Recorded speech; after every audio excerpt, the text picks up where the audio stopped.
Je fais ce premier discours au Parlement en français. Je le dois à mes compatriotes canadiens-français. Je me le dois à moi-même. Le nouveau chef des députés francophones est un réformiste, Louis-Hippolyte Lafontaine. Une grande question le préoccupe, comment éviter l'assimilation? Lafontaine voit une lueur au bout du tunnel, s'allier avec les réformistes du Haut-Canada, dirigés par Robert Baldwin. Symbole de l'Alliance, Lafontaine devient député de North York et Baldwin député de Rimouski. Trouvant que ces colonies coûtent trop cher, l'Angleterre change de politique. Elle passe des lois libéralisant le commerce et fait des concessions à ses colonies. L'Union va échouer dans plusieurs de ses grands objectifs. L'assimilation des Canadiens français ne se produira pas, même s'ils sont mis en minorité sur le plan démographique. Il y aura un certain rapprochement entre les réformistes du Haut-Canada et ceux du Bas-Canada, ce qui va engendrer une certaine détente.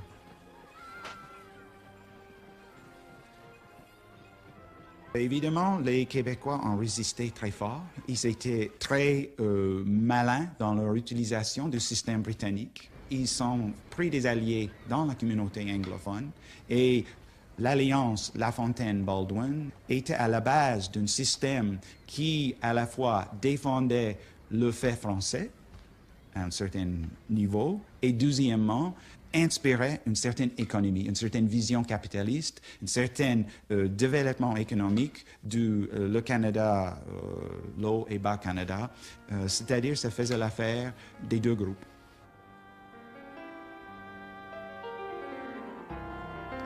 Un gouvernement, pour demeurer au pouvoir, devra avoir l'appui de la majorité des députés dans le Bas-Canada et dans le Haut-Canada.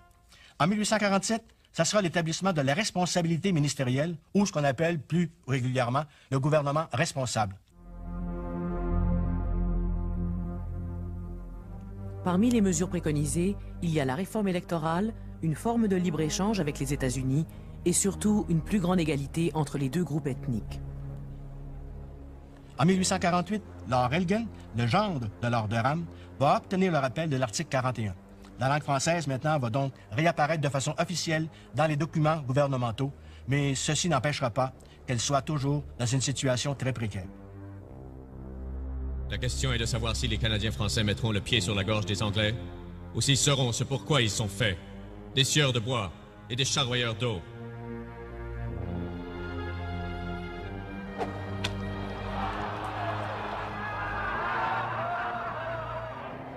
La violence politique atteint son point culminant en 1849.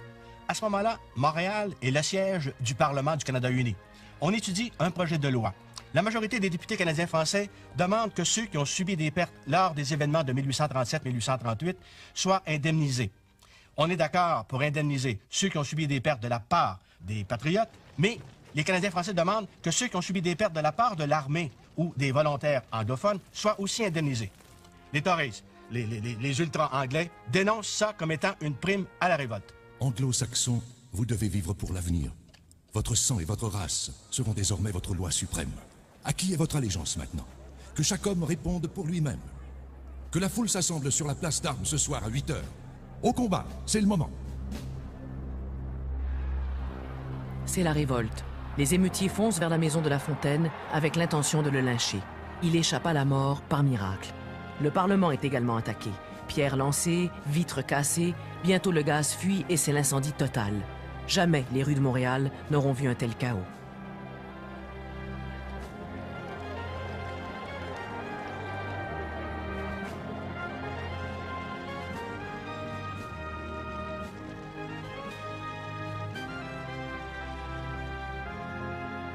À cause de ces événements, Montréal, qui était la ville la plus populeuse du Canada uni, va cesser d'être la capitale. Mais Montréal reste la capitale économique du pays. Ses marchands sont de plus en plus prospères et de plus en plus mécontents. Les nouvelles lois sur le commerce ne leur plaisent pas. À la fin des années 1840, il y a des gens, surtout de la région de Montréal, qui vont prôner l'annexion aux États-Unis.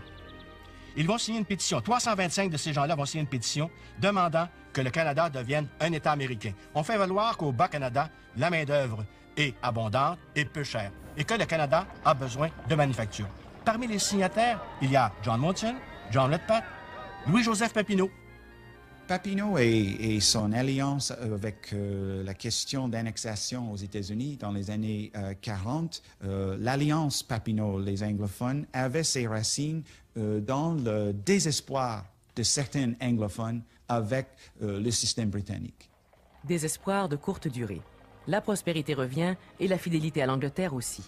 Dans la seconde moitié du 19e siècle, Montréal connaît une croissance économique spectaculaire. En 1840, le journal Le Canadien publie un avertissement.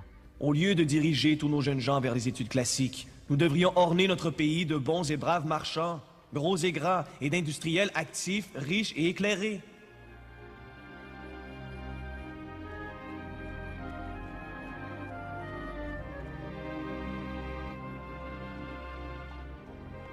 Mais le peuple canadien-français aura une autre vocation. Ainsi en a décidé l'Église.